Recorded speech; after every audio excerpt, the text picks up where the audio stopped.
How to record on Directv Stream. Now, good news, as of 2025, Directv Stream has this kind of feature.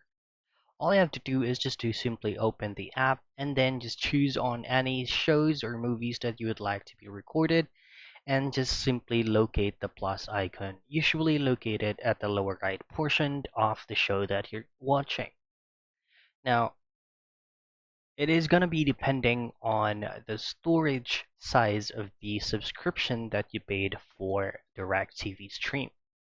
Now, for you to manage that, just head over directly to your DVR library for you to be able to watch all the specific recorded shows or movies on your DirecTV Stream. And in there, you should be able to check on how much storage you have for that current subscription. And that's it. That's how simple and easy you can record on DirecTV Stream.